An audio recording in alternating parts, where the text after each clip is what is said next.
What's going on, guys? Welcome to Forge Sports Media's podcast. This is episode number 20. And we're back. We're back in the studio. It's been way too long. It has been way too long. We went on a little hiatus. We went on our disc golf trip. I think I've filmed an in the bag, a couple random videos off and out, but we focused a lot on our social media content, short form type stuff for a while. Yeah, so if you don't already follow us on Instagram and TikTok, you can find us there, and you should definitely subscribe if you haven't already. Definitely. It would mean a lot. We're at 90. It would be very nice to hit that 100 mark. But we're going to get into it. I think historically we've done hour-plus podcast leading into this. We're going to try to keep it a little bit shorter this time around. Yeah, so we're in the off-season. Not as much to talk about. We're not going to be doing any in-depth analysis of tournaments or anything like that. So we're just bringing some fun topics. We're going to talk through the final top 10 of the season. We're going to reveal the Forge Sports Media Player of the Year on the NPO and FPO side. Definitely. We've got a few other topics discussing the validity of the World Championships as it currently stands in comparison to other majors. We've got a short little stint on daylight savings time. We're going to look at the 2024 Elite Series schedule, really just a tour schedule since Silver Series started. So I think silver events are going to be a thing. I think they're going to do it a little bit differently. It's going to be complete. I mean, they're effectively separate at this point. I think they're going to further separate them this year. Sure. And then we're going to talk a little bit about contracts as they currently stand. Today is November 6th. As the day that we're posting this, we have been hit in the past with news in between the night that we record and the morning that we post.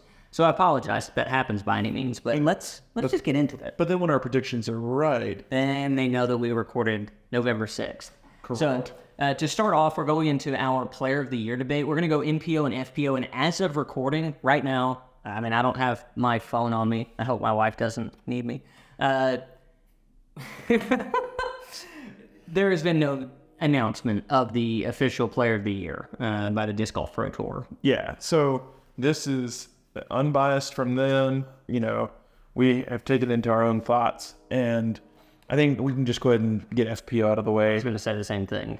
The Grand Slam champ, Kristen Tatar. No ifs, ands, or buts about that one. I know historically, last year in particular, there was a little bit of controversy with the FPO Player of the Year when that Kristen Tatar absolutely demolished the field all year, it felt like, and somehow didn't win Player of the Year. It was because of the amount of events she played, correct? It was points specifically focused, and Paige Pierce ended up winning it, though I think we would all say Tatar had, by and large, the better season. Yeah, and it was the second greatest season in FPO history, only preceded by this season. Right. I mean, taking the Grand Slam championship, it's unheard of in this sport right now. And so, I mean, she's just far and away the best disc golfer on the FPO side. Right. So, all of that to say, we don't want to be short on that, but we feel like the debate is not really a debate. No, there's nothing to really talk about except Kristen Tatar's the best. You know, maybe in a future podcast we can talk about who we think might be the person who challenges her next. Right. But for now, we'll just leave it at Kristen. Definitely. Now, NPO side, we feel like it's necessary to talk about a particular media source that we believe got it wrong. Now, and we're also not the only people who believe that they got it wrong. Trey, who would you say had the worst take that we know of on the Player of the Year? Oh, it was absolutely Foundation Disc Golf. Unreal. I mean, I don't want to bad talk Isaac Robinson. Let's be real. 2 majors. Most years, especially with the parity that's in disc golf right now, that would be Player of the Year. But not this year. And Thomas was talking to me earlier about a graphic that I hadn't seen before, actually, the Foundation put out. Yes, back on what looks to be October 16th, this is about 3 weeks ago at this point, is they put out the graphic of who would win Player of the Year, Player A, Player B, or Player C, with a variety of stats. And Player A didn't matter. The photos also, if you know disc golf at all, are definitely Gannon, Calvin, and Isaac. So, I mean, like, you're not really hiding anything to anybody that Which they are the three. They're Right. 1, 2, and 3. Like, no doubt. It's just the silhouettes there almost don't matter. But the specifics here were that player B had 2 elite wins, 1 silver event, 93K earned, and 13 podiums. Player C, on the other hand, they notated it as 2 major wins, 13 top 10s, which they didn't include as a stat for player B, 92K earned, and 8 podiums. They conveniently left out top 10s for player B being Calvin. which just blows my mind that you're going to put that stat there because that's the only stat to get him to the collective 4 that they're using for everybody else. It's ridiculous. And it's also funny to see that they listed for player A and player B silver wins when they have just historically been very against the silver events counting towards anything. Yeah, and so, it's only because player C didn't have them and they wanted to fill it in, but didn't want to give player B the top 10s that they deserve. I mean, how many times? Was it one time that Calvin finished outside the top 10? I mean, he had to have had like 20 top 10s. I mean, Insane, the consistency there. His average finish was it just under 4th or was it just under 3rd? I think it was just under 4th. But either way, in a season where there's so much, like I mentioned before, there's so much parity, there's so much competition. Guys like Parker Welk winning tournaments. You know, you've seen people all over the course. Emerson Keith winning, Adam Hammis. Just the names go on and on. The fact that Calvin was able to win 2 Elite Series events and finish so consistently throughout the year. I mean, players galore have come to the defense of Calvin Heimberg. I mean, you even just see on the post. Gannon-Burr himself. Says Team Vinny. Simon Lazat says Calvin, no doubt, 3 stars. Alden Harris says Mr. Robinson, a little bias right there. No doubt. I don't think I see any other particular names off the bat, but I think it's very clear that players really do believe that Calvin deserves this, and they're the ones that know most that level of consistency on that playing field is insane and extremely difficult to reproduce. Yeah, absolutely. I mean, there's also posts on Facebook where Ricky was defending Calvin as well. There is absolutely no doubt in my mind that Calvin was the best player this year. Yeah, and one more thing that I think is very necessary, we'll touch on this in a different segment, but I vehemently disagree with the idea that player of the year should be determined by which season you would rather have. That's what they decided to talk about. Oh, yeah. I would much rather have the Champions Cup win and the World Championship win. I think that those two things can exist completely separately because in any season, if I came in and Calvin's season was 1 and the other one was just honestly finishing 30th place every time, but I won the World freaking Championships, I'm probably going to take that one. Yeah, and because it's Worlds. And I don't deserve Player of the Year in that situation. No, because Player of the Year is something that speaks to the season as a whole. It doesn't speak to 4 events. Now, majors matter, and if it's close, a major will give you the edge.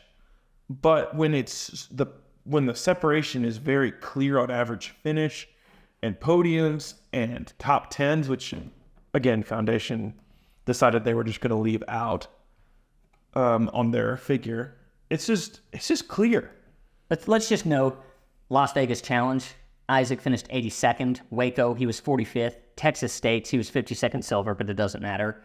31st at the Preserve. I mean, those are Did the DDO. Yeah, it's just numbers that Calvin didn't even come close to touching. His worst finish on the year was 16th at the Champions Cup. Insane. And then after that, it was, what, 6th place? Yeah. 7th place. It was something. 6th place at OTB, I believe it, or 7th at the Portland Open. So all of that to say, ridiculous argument. Foundation got it wrong. And I'm sure any of you watching that aren't them probably agree with us and feel just as passionately as I do. We're both there. And so, needless to say, Calvin Heimberg, MPO Player of the Year. We'll go ahead and give our top 10. We did some power rankings throughout the year, and that is not what this is. This is the end of season rankings. So we're taking away the recency bias, and we're looking at the season as a whole. Which 10 players had the 10 best seasons? Right. And not that I want to harp on this for much longer, but I had so many comments that I read of people rooting for Isaac for Player of the Year that kept saying, Calvin hasn't won since April. What a dumb argument for Player of the Year. And what a dumb argument for choosing a top 10. Now, for a power ranking, Much different. much different. We can make a case for a lot of different people to be number one in a power ranking. Right. But when it comes to a season as a whole, no one beats Calvin. Calvin is number one. And time to give Isaac his due respect. We've got Isaac Robinson in the 2 slot. Let's be very clear. Isaac had an awesome season. Oh my gosh. 97 out of 100 times that this season gets played, that season wins. Oh, It absolutely. might be 98, 99. Like, I'm not taking it out that, like, Calvin or somebody couldn't have done just as well in 100 versions of this season, but that's insane to beat out a Worlds in another major. And I'm just going to go ahead and say it. I knew that Isaac was going to win Worlds. I mean, I called it back in You did call it. You did back in like January, February. But no, incredible season for Isaac. 2 majors, several podiums, great finishes, an overall great season. Awesome enough for the number 2 slot. We've got Gannon Burr in the number 3 spot. I don't think that's highly contested. No. This is also not meant to be something super controversial, just more what we feel probably lines up. I think these matter less once you get out of the top 3. It's really personal pride at that point and not, say, data down to numbers exactly. Yeah, we got away from the numbers a little bit, used a little bit of the head knowledge. And Who do we have at number 4, Trey? we have USDGC champion Kyle Klein. Kyle Klein. I mean, he went bookend finishes on the season in terms of he won Waco early on and then took down USDGC on the back end. Those 2 wins right there are good enough to secure you a top 5, and in this case, The number 4 slot. Who do we have at number 5? we have Ricky Wysocki. Who, now, he started out the season not playing. Right. He had some Lyme flare-ups. He wasn't able to do what he normally would do. Started out a little slow even. It was very infrequent that he was outside the top 10 after that. The Beaver State Fling, he came in 11th place. Des Moines Challenge, he finished in 18th. But those were really the worst finishes. Past that, he was effectively all top 10s. And he took down the Preserve this year. And so he played so consistently, and he definitely deserves the number 5 spot right there. Yeah, finished top 4 in the DGPT standings. We just felt that the 2 wins, including a major, put Kyle over Right. Ricky in this. All right. Who do we have at number 6, Trey? We have the second most consistent golfer all year, Eagle McMahon. And that one, I feel like some people, it was like a sleeper leading into the end of the season. I think very few people really realized how good of a season Eagle McMahon had. Especially the end. You want to read off some of those finishes there at the end for Eagle? Yeah, I don't have, there are a few events here that I'm missing on here. Let me go to his page right here on dates. And we starting out at the, he won the Beaver State Fling, 5th at the Cascade Challenge, another silver event. Bad. DNF'd. Did he DNF? He did DNF. Okay, at the Portland Open, but 4th at the Preserve, 4th at the PCS. He goes down and gets 4th at the European Open, huge. He gets 2nd at D-Glow. He gets, where is it? 3rd at Worlds. Wins another silver event. Yeah, and that ridiculous, I think it's the stupidest playoff all year, playing 2 like the easiest possible holes for guys at this caliber. Playing Isaac in the playoff, then goes and gets 2nd place at the MVP Open, 9th place at USDGC, and then just finishes 11th at the Tour Championship, which is a different format, so it's fine to be outside the top 10 at that point. Yeah, absolutely. Just an incredible finish to the season with great finishes through, like even in the beginning. And so it was, while he does not have that Elite Series win, we felt that his consistency was valued higher than some of these folks that won one event. Right. So the next one that we have on the list, number 7, I believe, is Simon Latot. He's got 2 Elite Series wins on the year. He had the Music City Open early on, got that sweet guitar. One of the best trophies of the year. I would definitely agree there. My favorite of the year, the Waco trophy. I would actually agree with you on that. That one was very well done, and I would love to see that in a trophy cap. We don't have to harp on that particular topic, but I love that. Another podcast, potentially. And then he won D-Glow. So 2 great wins of the year. $15,000 at D-Glow this year. Oh my. Payday. Yeah. That third at USDGC got him 10K. Really good finishes all the way across the board. So you can't help but love seeing Simon. Really the number 8 is just super fun one. Who do we got? We got Matty O, the only person I'll ever say Roll Tide for. Yeah, that just unreal. The finish at MVP, just seeing him absolutely tear it apart while not realizing that he didn't, in the end, have to tear it apart. He didn't know that. That's hindsight 2020. Well, he was on chase card and on that last round, correct? Yeah, and then the cards were like 25 minutes apart on holes. Yeah, there was some kind of backup or something that spread him out a lot. Yeah, Right. so he was like 6 or 7 strokes ahead while the other card had 5 holes to play. He was And like, they were overwhelmed. all there, and the lead card was really struggling there. But Matty put on an impressive performance from the chase card that final round to secure his first Elite Series win. And it was just a feel-good moment. The guy's been in the sport for 20 plus years. Right. Had been so close, has finished on the podium at Worlds over 3 decades. And now to pick up a huge win at MVP just was it was a storybook ending for the season for him. I don't think I've seen so many people excited in one moment in disc golf history outside of maybe like the James Conrad throw in at Worlds. Like this, if you're not counting that and like the context that it was, this Matty O moment was something absolutely unreal for the disc golf community to come together and see somebody like him that has played for so long take down his first Elite Series win. Huge moment. It was awesome. And just seeing the way that disc golfers, like his opponents, his competitors responded. They were so happy for him and what he did. So it was just a feel-good moment for the sport. It was really awesome. Definitely. At number 9, we have Cole Redolin, your Ledgestone Open champion.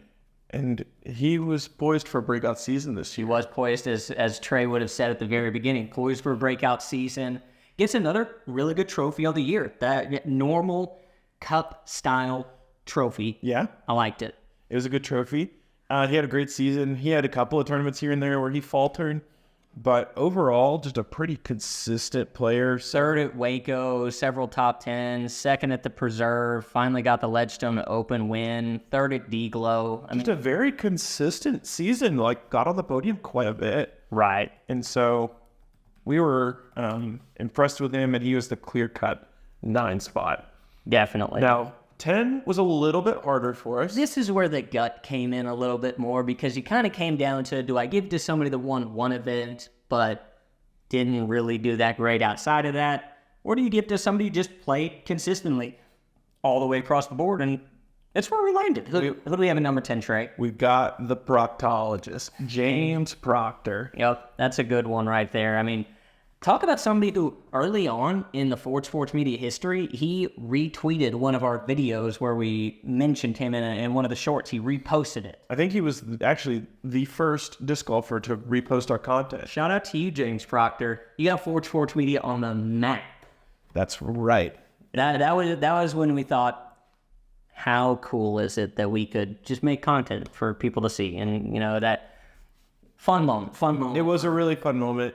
Just the opportunity to interact with disc golfers, and we got to do that throughout this whole season. James Proctor, I mean, several top 3 finishes. Open at Austin, 3rd place finish. He finished, 2nd at the PCS.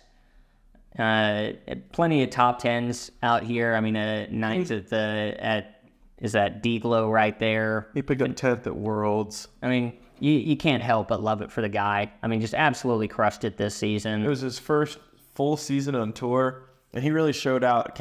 I really hope he's back for the 2024 season. It would be nice. And he'll be back better than ever. Oh, yeah. I'd love to see him take down a win. So let's move on into our next subject, and this is one that's like heavy on my heart. I want to talk about this.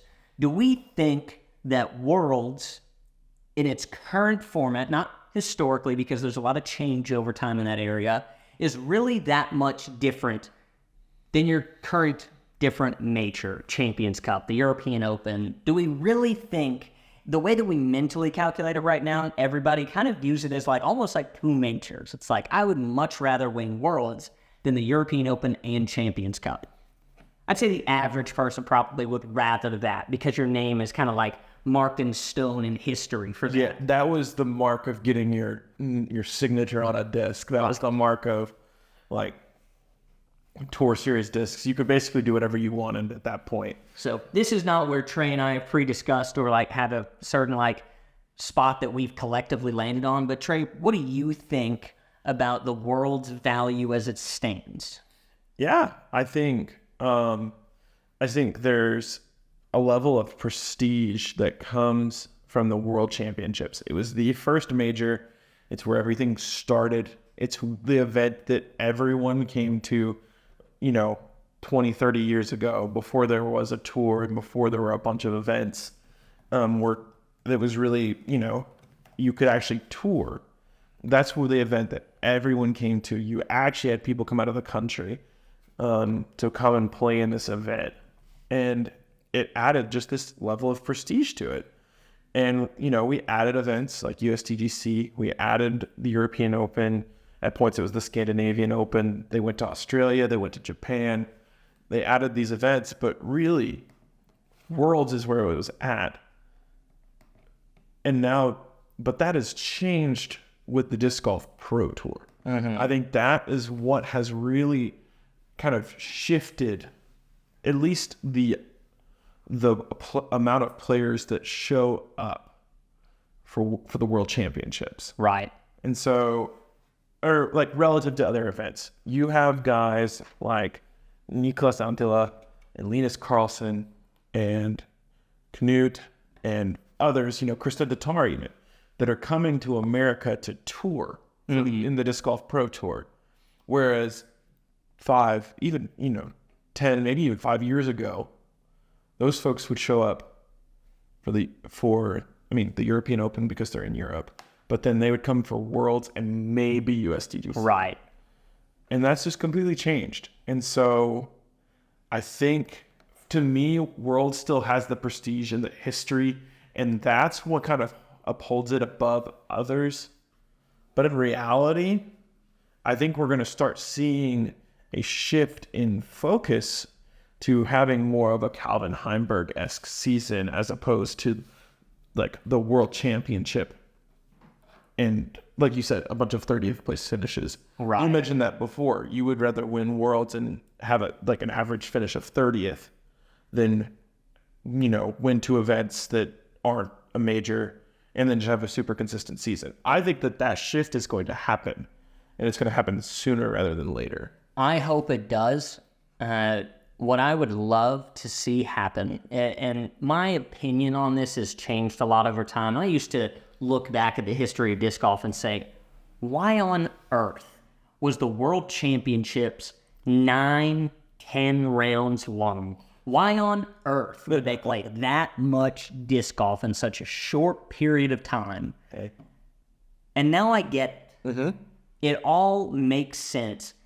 And I think that is a much greater mark of success on a year and for a tournament than anything we currently have. And though I don't think that's where we should be, I don't really like a 10-round format necessarily. There needs to be something that defines this differently than just a 1-round increase and a cut that doesn't happen at all the events, but does happen at some. We need something, not that it has to be like March Madness, but like we have in every other sport where the World Championship, the World Series in the MLB is a tournament style. You have to do well across the season. And then the best teams get to start off playing the worst teams, and you go in that bracket style, and that is just electric. Yeah, it is. The World Championships as it stands right now is just another disc golf tournament. So I hear you. I agree to some extent. Now, this is coming from a person who doesn't know a lot about traditional ball golf. Sure. One could make the argument that the same thing could hold true for an event like the Masters. Right. It's just another tournament. Mm-hmm. It's 4 rounds, just like every other tournament. Right. But there is so much prestige, and I get that the course is probably significantly more difficult than others. Yeah. And other things like that. But why would a sport that is modeled in part after the sport of golf why would and that particular sport in golf has a tournament like the Masters that doesn't change anything. It just is another event, but it has all the prestige. Why would we need something different in disc golf?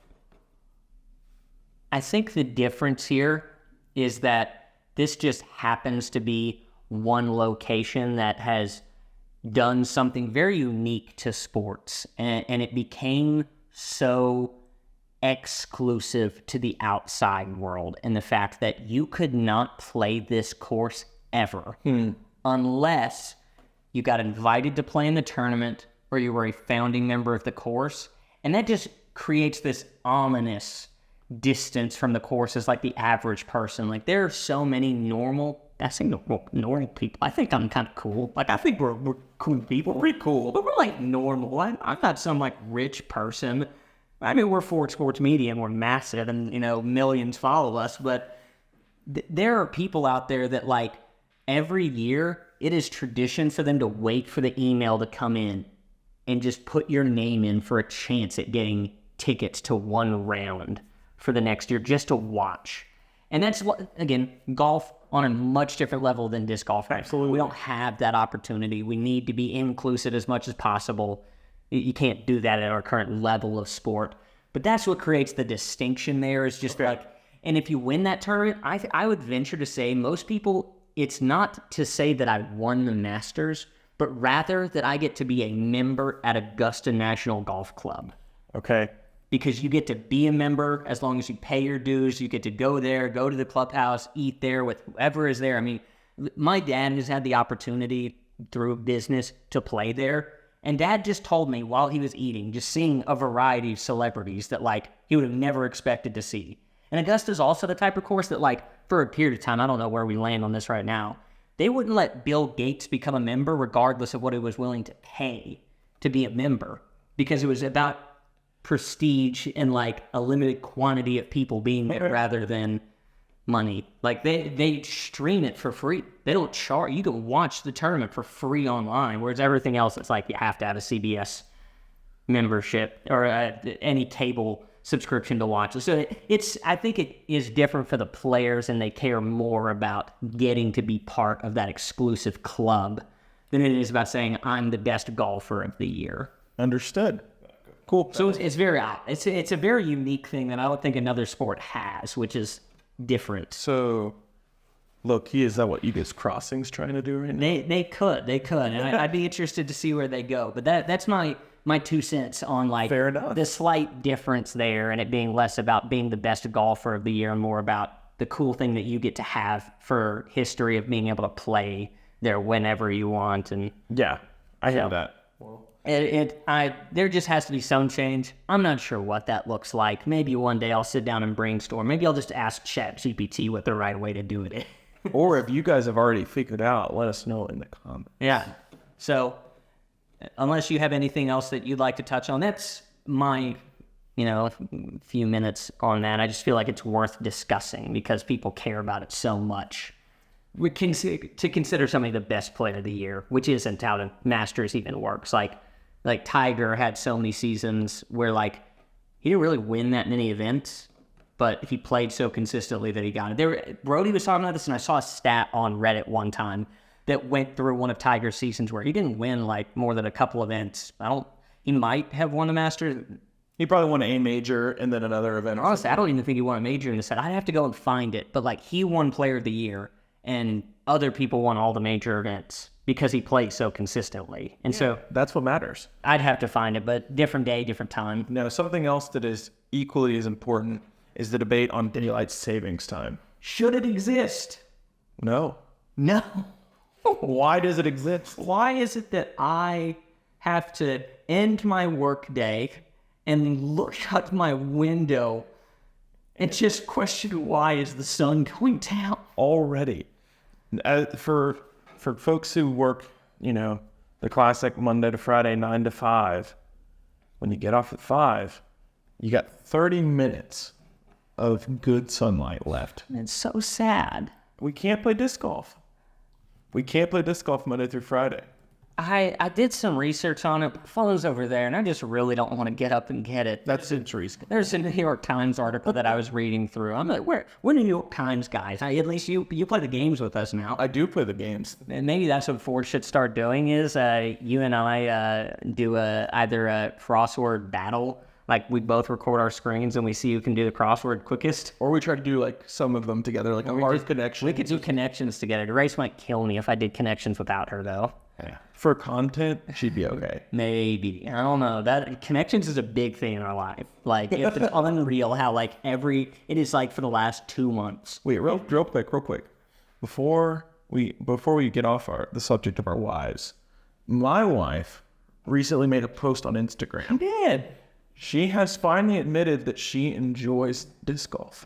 Your wife, not mine. Grace still doesn't like it. She has learned how to throw a hyzer flip with her Avenger SS. There you go. She's got a real flippy one. It's a X line, and she's throwing it great. And ever since she learned how to do that, she's just been, she's gotten her distance up a little over 200 feet now. There you go. And so she's like crushing. That's big. Yeah, it's huge. She's crushing drives and making putts and having a good time doing it. She played 18 for the first time. Like a full 18. That's pretty solid. And didn't complain one time. There you go. So Grace is more of a pickleball person. Hey, that's totally fine. To each their own. But I'm pretty stoked that Rachel's getting into it. Oh, this is what I wanted to find. There's a New York Times article by Alan Uhas posted on October 30th of this year, and there was an image of a clock, and it says Benjamin Franklin is often credited as the first to suggest daylight savings time after realizing he was wasting his mornings by staying in bed. Now, this is an odd one. Now, Trey, one thing I was a little confused about is what came first, the early evening or the, like, sunrise morning? You know what I mean? Like, we're going back and forth between something. Which one existed first? Well, it is our current time that existed first, and they made daylight savings time so people would stay out in the evening later because there's more sunlight in the evening during that time. Interesting. So this was counterintuitive to Benjamin Franklin's thoughts. That, I believe so. He also supposedly had some quote about, like, wanting people to stay out later less and use their candles in the evening less and just have cannons wake them up in the morning. It sounded so like that time frame. It was so odd. The biggest thing, though, is that it's ridiculous, and we should stay with the evenings having more daylight. If nothing else, for the premise that Thomas and I could play more disc golf and make more content for you guys. That is a big one. So short segment, we don't want to harp on that, but we do believe that we should abolish it, and I think you all should find some change.org petition and sign it. Yep, that's what we're going to do. So let's talk about the 2024 Elite schedule. Yeah, let's do it. We don't have to go too long on it. The biggest thing that everybody is relatively aware of is the fact that, which, have they redone this? No, that's women's. Oh, that's the women's championship. They've switched the time frame for that. Interesting. It's just the first time that I've seen it just written as just major and just championships by itself. Oh, no. It's PDG. It's PDGA Pro Major. It's 2 lines. Oh, that's so odd. That makes way more sense. Yes. I was like, why on earth is this going on? And it only had one day. So the biggest change that happens first is the start of the season does not begin in Arizona and then go to Las Vegas. We are starting out in Orlando, Florida for the All-Star Weekend. It's Brooksville. That's just north of Tampa. Well, the All-Star Weekend. Oh, All-Star Weekend. Sorry. We'll be in Orlando instead of Arizona this year. And then we will open in the season with the Florida Open. What a terrible name. I feel like they could totally, have brainstormed that just a little better. Even the Florida Fling. You already got the Beaver State Fling. I'd like the Florida Fling. That's going to be an Elite Series event this year. I'm big on the alliteration, as you'll learn with some of my names. Yeah, so we'll go there. The main differential here is you're not seeing Silver Series directly on this schedule, I believe. Is it a separate tour? I think I think that is the goal. There's not been anything specifically put on the Disc Golf Pro Tour website about them being together. But Champions Cup will be on the back end because of the happenings with the Beatles and the state park over there, and them having to take down just an insane amount of trees, like a wildly high percentage of the trees out there. It was a really sad situation, and they didn't want to take that event away from IDGC or International Disco Center. IDGC. I said it right. And so they got it slated for at the end of the year. I think at some point they're going to make a change and move something to the earlier segment of the season, because it doesn't make sense for your first major to be the European Open in July. Why do we play the beginning of the season? And if somebody's playing hot in the beginning of it and they don't get the chance to play a major, it's absurd. I agree. I think worst case scenario that it happens this year and it never happens again. Because of the circumstances with Champions Cup, I think that they want to keep it in Appling. They want to keep that event there. I think moving forward in 2025, even if they don't move things around this year, next year Champions Cup will be back at the beginning of the year. And it's a one-year thing. And well, I think their plan is to restructure the property to have 2 championship level courses in place of, I'm assuming most of the trees across the board, including Ed Hedrick, had to be taken down, but the W.R. Jackson, the other name is just completely missing me. But those 2 courses, the properties there would then become 2 collective championship courses, and they would play 2 courses during the event. I like the sound of that. I believe that's what I had heard. We'll see if that actually follows through. But that's the primary difference here. You're going to see a lot of the same events. Like you said, Beaver State. Like you said, Beaver State Fling has moved up to an Elite Series event.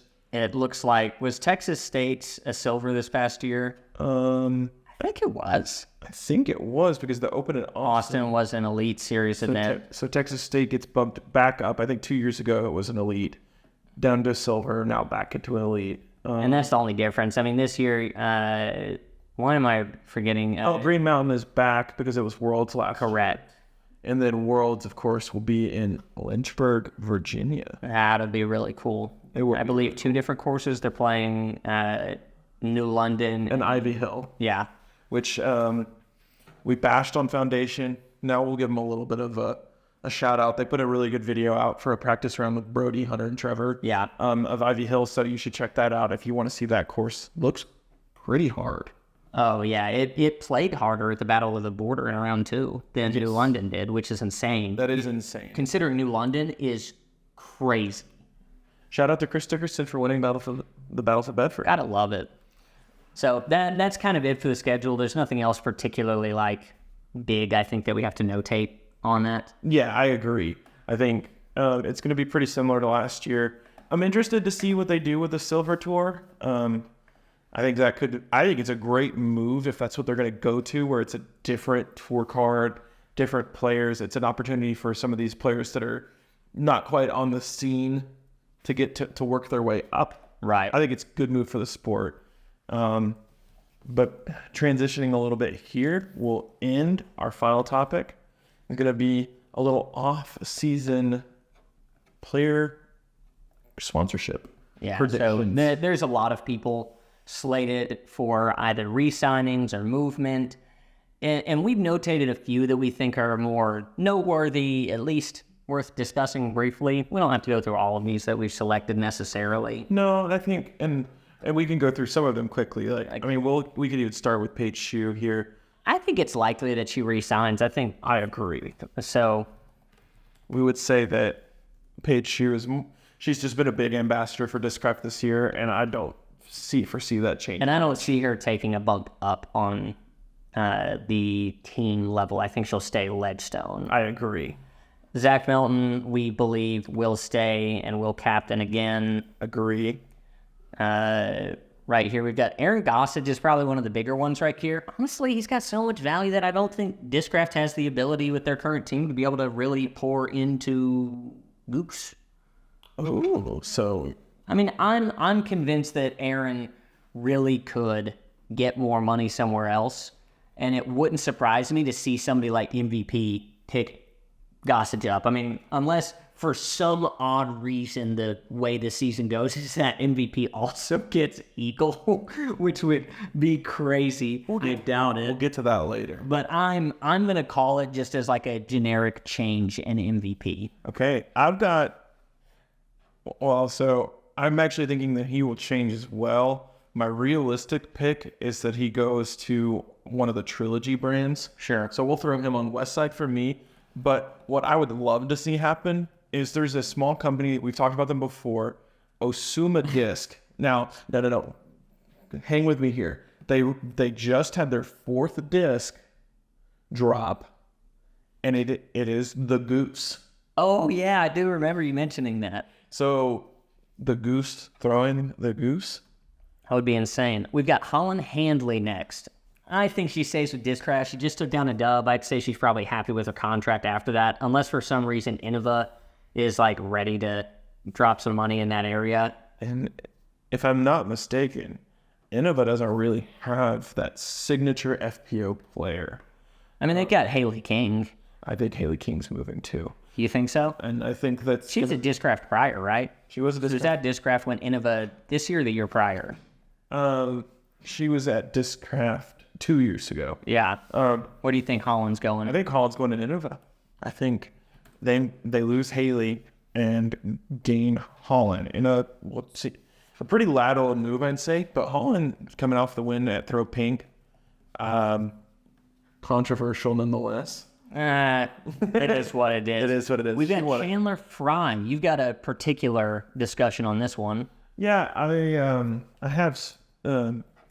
For once, I actually have sources. I'm not going to reveal those sources, but the rumor that I'm hearing is that Chandler Fry is leaving Discraft, a little disgruntled about being taken off the elite team. Mm-hmm. And I've heard that he has expressed interest in joining this Infinite Clash thought space group, kind of going the route of Proctor and Oakley and Gibson to some extent as well. Yeah.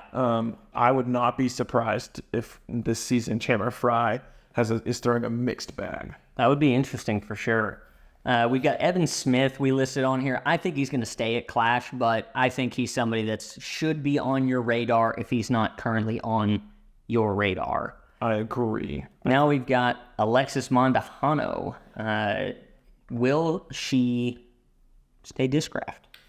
I think she will stay Discraft. I think she will take Val's spot on the elite team because I think Val is going to join her boo at Mint Disc. A little Mint Disc action. Is she on? Do we want to go ahead and? We didn't. I don't know if you marked her. She's up a little higher.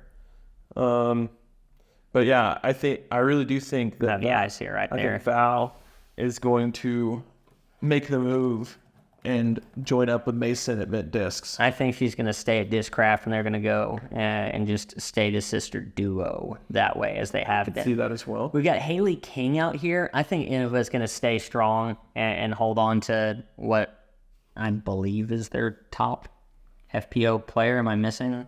No, I think you're right.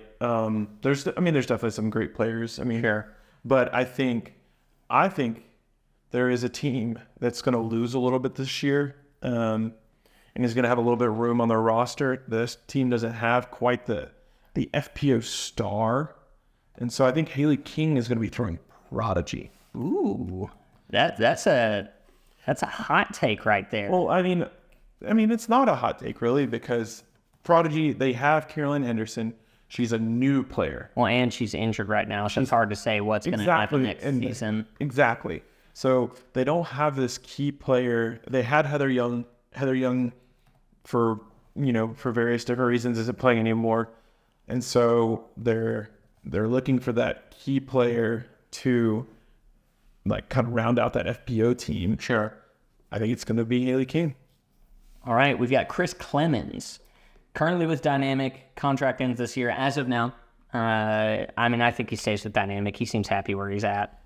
I think we'll know before he actually signs because that guy likes spoilers. He does. So but I'm going to agree. I think he'll stay with Dynamic. All right, we've got Alden Harris. There's definitely been some rumor mill. What did you, this goes hand in hand across the board, but you saw some stuff that you had mentioned last season. Yeah, so Gannon was selling prior to all of the situations that happened with the lawsuit.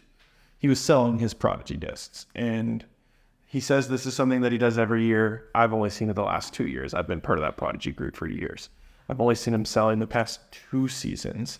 And so I'm going to go ahead and go on a limb. Gannon is definitely leaving Prodigy and definitely going to Discmania. Oh. Gannon, I'm gonna mark Discmania down here. I want to just call it that Alden stays with Prodigy. Though I agree, Gannon is probably headed off to Discmania. I think they've got the money there for sure and need to make up for their sign-in loss this past year. And they've got a lot of money outstanding from that buyout to be able to do that. Maybe that's how they pick up Alden, for all I know. Maybe it's I've got the money because I don't have to pay because I don't have to pay Simon, and now I'm going to use that money to take on another big pro. Maybe that's how it works. And I will clarify, I do think Alden will also wind up at Discmania. We've got Macy Vela Diaz. I think she stays at Dynamic. It seems like she's having a good time, and she's got her partner there in Zach Melton, being the Tennessee. The Tennessee duo there. Yeah. Yeah, I agree. I think she's got the justices. I think she has a justice in every single plastic. Right. So I think she will stick with Dynamic. All right, now we've got Matt Oram right here. Now he's West Side currently. He won his first event with West Side. I don't see a world where Matty O says, I just won my first event. I'm ready to make another hop. Because was this his first year with West Side, or was this number 2? Because This was year number 2. Because it was Prodigy and then hopped over to West Side. Correct. And so I think he stays West Side. I don't know how you feel on that, but It's hard to tell in Matty O. I feel like he can make a move. maybe he bumps over to Lat 64 specifically. I mean, is he in a spot where they can throw all of the plastic as part of the one team specifically? So that's the thing, is like Matty O is like the West Side person, Ricky's the Dynamic, and then Kristen is Lat 64. Right. In reality, I don't really see that changing too much. So I think I'll keep Matty O. It does suck because really at the end of the day, not that I have an outlook where I look down on West Side discs, but West Side is effectively the tier 3 on that. It's like, you've got your Ricky, you've got your Kristen, and then you've got Matty O as like the number 3 in that area, and you got to have somebody to promote the brand. So it makes sense that, like you're saying, that they wouldn't move. But does he want to be top dog somewhere else that... It just doesn't seem like there's a great spot for him to move. I could see MVP as a potential option, especially if someone, I think you said Gossage was going there potentially. If they definitely have made money off of Simon, and they probably have money to make a bigger move. Hey, what if Gossage moves away from Discraft and then Matty O takes on and moves to Discraft in the off season? I'm calling it. He's changing. I'm gonna pull it with the idea that I said Gossage moves to MVP above, and I'm going to move Matty O to Discraft as they pick him up after getting the dub. Ooh.